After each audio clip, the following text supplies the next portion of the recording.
Good day, everyone. Before we start, may I introduce the authors of this research.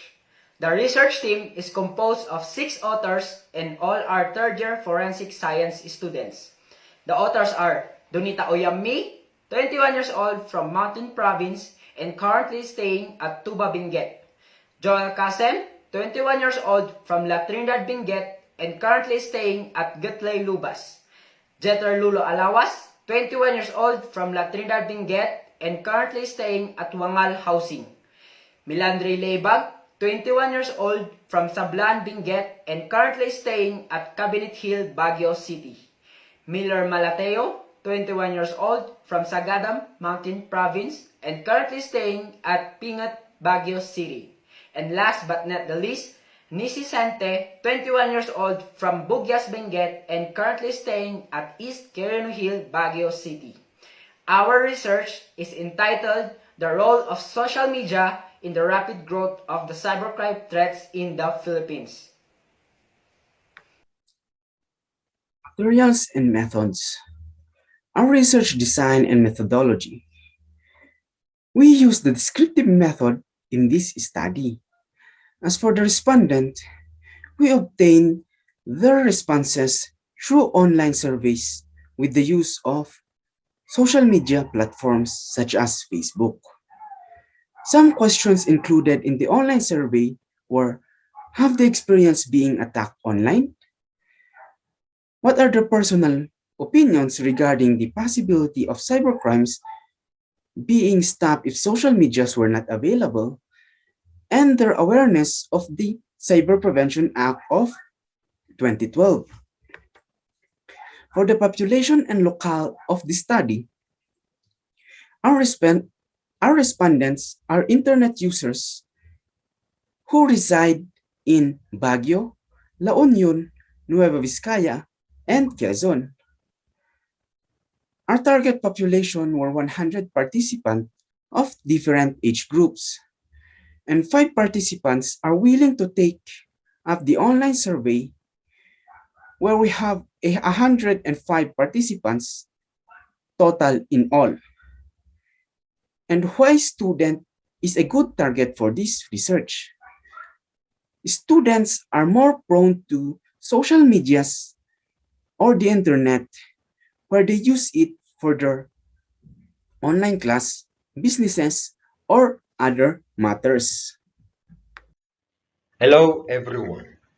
For this topic, it is about the data gathering procedure and treatment of data. Since our research focus on cybercrime and social media, we have created a web-based survey through Google Forms. And we sent and responded through social media or any other online platform.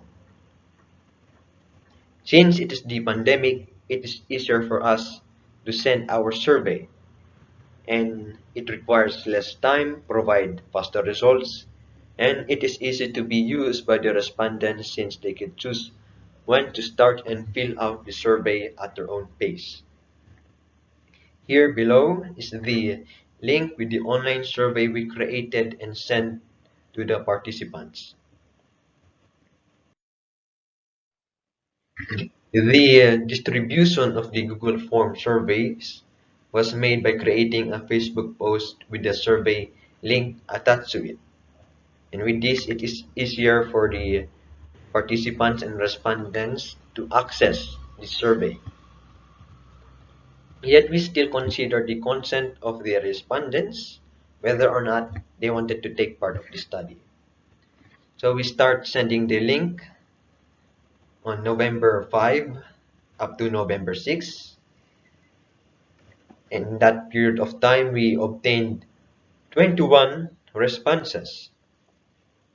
Later on March 3, 2021 to March 10, we obtained 84 responses. Overall, 105 responses by the participants.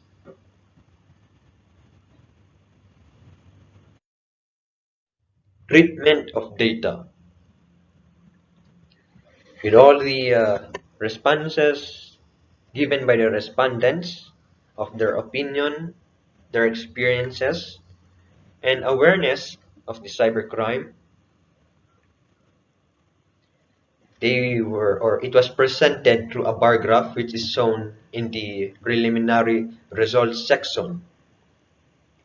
And with the visual representation of those results, it will help us to better understand the information and data gathered and allowed us to interpret the results of the survey accurately. So let's go to the results in discussion.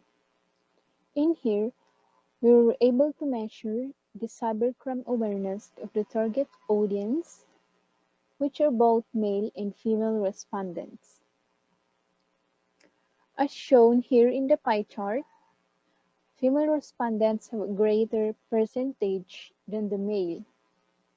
The 59% here consists of 62 female respondents, while the 41% here consists of 43 male respondents, with an overall total of 105 respondents. To make it more specific, the data gathered regarding their experiences of being attacked online, personal opinions of the possibilities of stopping cybercrimes when social media is not available, and their awareness of the Cybercrime Prevention Acts, or otherwise known as the Republic Act 10175, was presented through a bar graph. So let's take a look at the bar graph here. It shows that in the first question, 20% of the respondents have experienced being attacked online, while the 80% have not experienced it yet. For the second research question, 27.6% of the respondents hopefully believe that the cybercrime can be stopped if there would be no longer social media platforms, while the remaining 72.4% thinks that the cybercrime will not be stopped as long as the internet exists. And for the very last research question of the survey, 62.9% of the respondents are aware of the Cybercrime Prevention Act of 2012, or otherwise known as the Republic Act number 10175, and the 37.1% who are not aware of the law are probably those respondents who have experience of being attacked online. And that is the recorded percentage of the cybercrime awareness of the respondents. That's all. Thank you and have a great day ahead.